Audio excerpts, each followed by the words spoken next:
Paul Hazen is a visionary leader who sees opportunity for strength and growth through cooperation in every endeavor of life. Whether it's supporting cooperative development internationally or improving the purchasing power of his local church, Paul shows people how to build economic power by working together.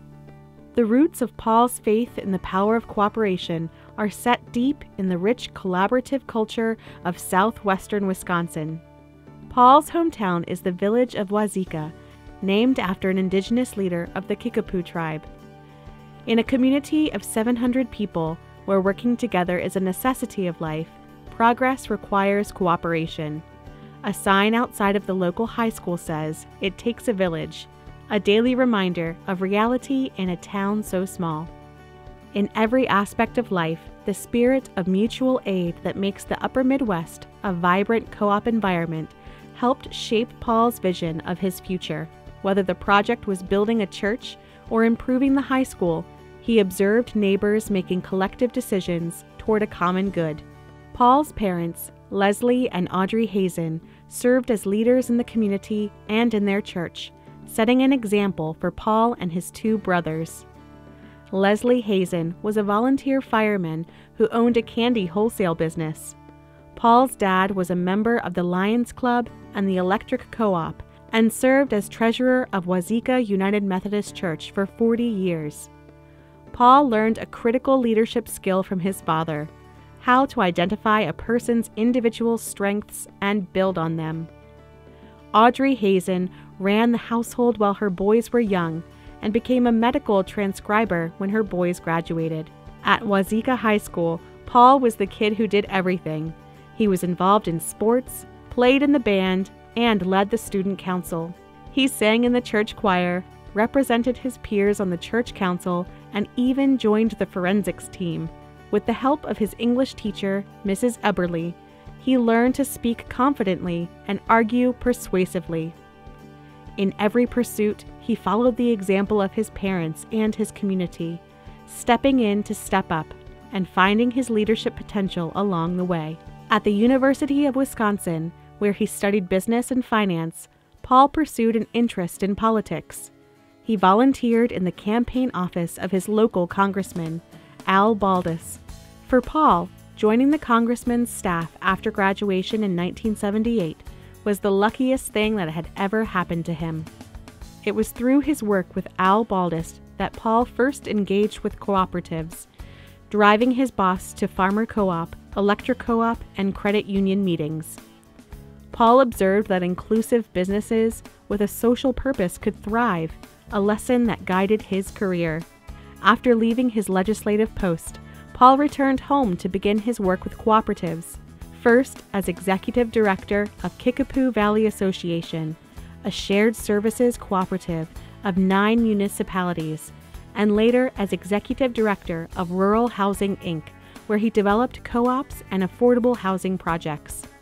Meanwhile, he ran for local office, winning an election for county clerk in 1982. In 1987, Paul was recruited to join NCBA CLUSA by 2 former mentors and future Hall of Fame inductees, Judy Z. Watts and Rod Nielsestwin.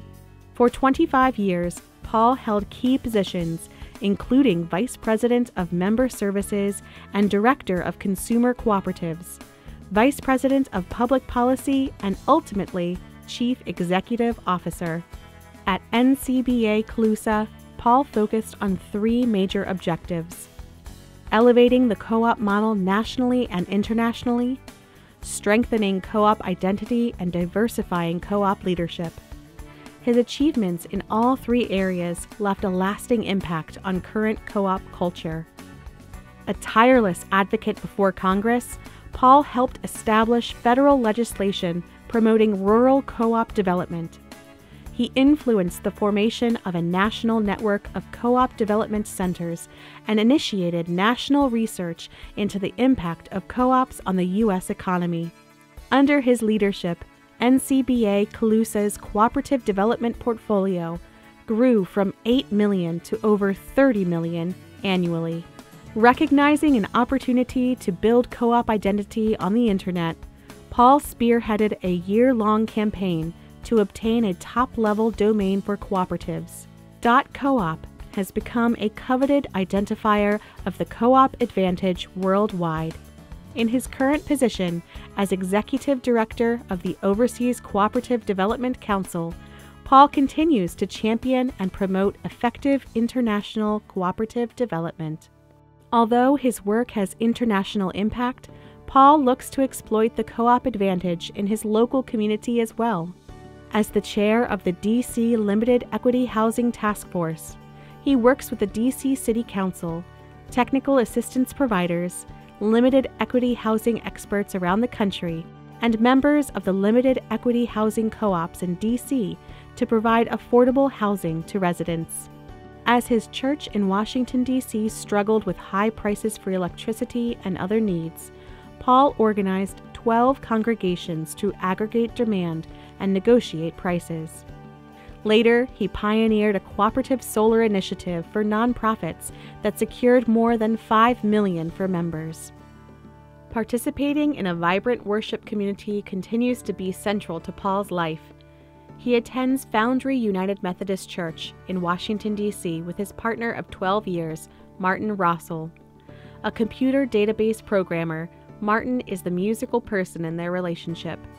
He recently returned to the cello and sings in several choruses in D.C.